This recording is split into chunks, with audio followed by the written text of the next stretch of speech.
गुरु पूर्णिमा का पर्व आषाढ़ महीने की शुक्ल पक्ष की पूर्णिमा को अर्थात पूर्ण चंद्र के दिन मनाया जाता है।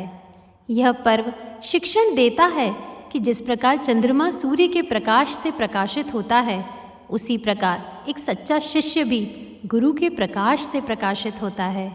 यह दिन महाभारत और चारों वेदों के रचयिता महर्षि वेद व्यास जी के जन्मदिवस के रूप में भी मनाया जाता है। इसी दिन भगवान गौतम बुद्ध ने सारनाथ में अपना पहला उपदेश दिया था। इस दिन ही भगवान शिव ने सप्त ऋषियों को योग का प्रथम ज्ञान दिया था। इसी दिन श्री संत कबीर के प्रिय शिष्य संत घासीदास जी का जन्मदिवस भी मनाया जाता है। गुरु में गु का अर्थ होता है अंधकार और रू का अर्थ होता है मिटाने वाला।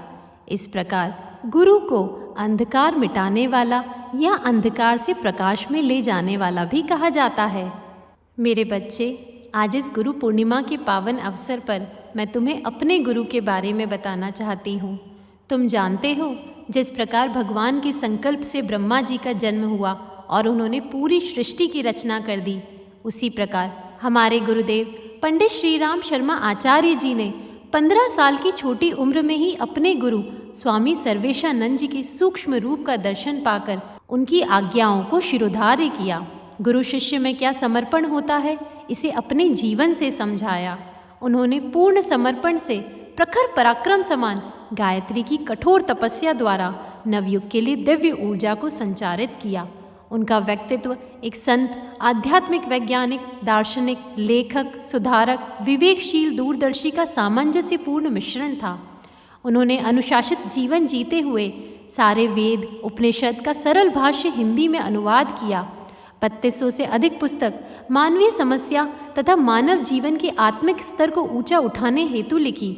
मेरे बच्चे, यह तो मैं उनका दार्शनिक स्वरूप भी तुम्हें नहीं कह पाई, परंतु इससे कई अधिक महत्वपूर्ण उनका हृदय, जो सभी प्राणियों के दुखों को दूर करने के लिए धड़कता था।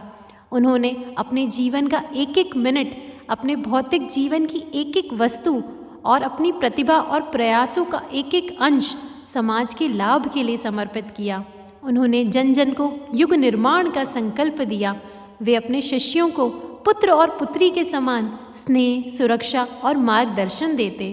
मेरे बच्चे, मैं अति प्रसन्न हूँ कि तुम्हारा जन्म ऐसे सुखद काल में हो रहा है, जब सभी देव शक्तियों ने मानव में देवत्व का उदय और धरती पर स्वर्ग के अवतरण का संकल्प लिया है, जिसके सूत्रधार स्वयं महाकाल पूज्य गुरुदेव ही हैं।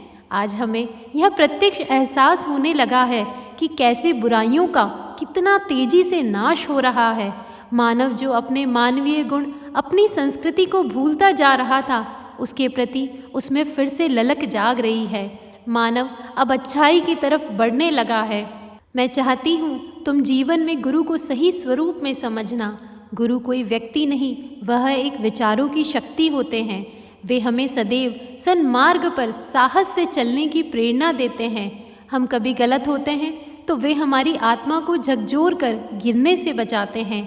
हमारी चेतना और हमारी आत्मा को और अधिक पवित्र और निर्मल बनाते हैं। हम ईश्वर के और अधिक निकट पहुँच पाए, ऐसा साहस जगाते हैं। परंतु मेरे बच्चे, जीवन में सिर्फ गुरु हो इसलिए कभी किसी को गुरु मत बनाना। सच्चे गुरु की पहचान करना। गुरु हमेशा बहुत समर्थ होना चाहिए, इतना कि शिष्य को विषम से विषम परिस्थिति से उबार सके। हमारे जितने भी महापुरुष हुए हैं, जैसे स्वामी विवेकानंद, दयानंद सरस्वती, वीर शिवाजी, सभी गुरु के सानिध्य में ही इतनी ऊंचाई पर पहुँचे हैं। हमारे जीवन में गुरु का अत्यधिक महत्व होता है, पर उससे भी अधिक कुछ महत्व होता है तो वह है शिष्य की श्रद्धा का। क्योंकि जब श्रद्धा जागृत होती है तो पत्थर की मूर्त माँ काली रामकृष्ण जी के हाथों से भोजन करती थी। मिट्टी के द्रोणाचार्य जी एकलव्य को युद्ध कला सिखाते थे। मेरे बच्चे, जीवन में सच्ची श्रद्धा और सच्चे गुरु मिल जाए तो यह जीवन धन्य हो जाता है। मैं प्रार्थना करती हूँ कि तुम अपने जीवन में सच्चे गुरु को पाकर उनके मार्गदर्शन में अपने जीवन को धन्य बनाओ। इस पावन दिन मैं अपने गुरु से तुम्हारे मंगलमय जीवन हेतु प्रार्थना करती हूँ। मेरे बच्चे, तुम ऊंचाइयों के शिखर पर पहुँचो, ऐसी शुभकामना करती हूँ, ऐसी मंगल कामना करती हूँ।